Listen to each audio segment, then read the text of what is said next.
Actually junk ফুডটা শিশু, বৃদ্ধ, বয়স্ক, অ্যাডাল্ট, কিশোর-কিশোরী সবার জন্যই ক্ষতিকর। শিশুদের জন্য স্পেশালি ক্ষতিকর। আসলে শিশু বয়স থেকে যদি জাঙ্ক ফুডে অভ্যস্ত হয়ে যায়, তাহলে তার আসলে হজম শক্তি অনেক আগে থেকেই নষ্ট হয়ে যাবে। সে ক্র্যাঙ্কি হয়ে যাবে, মেধা বিকাশে বাধাগ্রস্ত হবে, তার নিজের ফিজিক্যাল গ্রোথও কিন্তু বাধাগ্রস্ত হবে।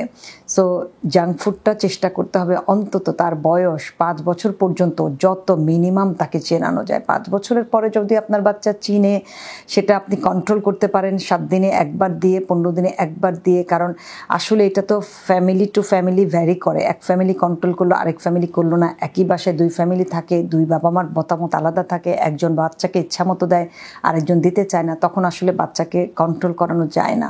কম্বাইন্ড ফ্যামিলি হলে ফ্যামিলি বাচ্চার জন্য স্যাক্রিফাইস করতে হবে একসাথে বসে।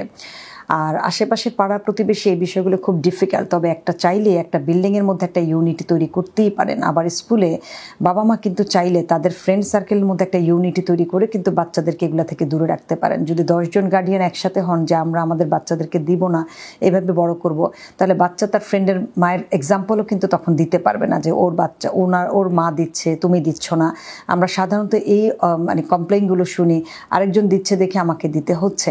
সো এটা আসলে দায়িত্ব মনে করে নিজেদেরকে করতে হবে। নিজের বাচ্চার স্বার্থে আরেক বাচ্চার মায়ের সাথে কথা বলতে হবে যে কিভাবে এটাকে আমরা ঠিক করতে পারি। অথবা গভর্নমেন্টের কাছেও অনেক ধরনের আবদার থাকতে পারে যে বাচ্চাদের খাবারগুলো অন্তত যেন সেফ থাকে। জাঙ্ক ফুডগুলো কোনোভাবেই সেফ না।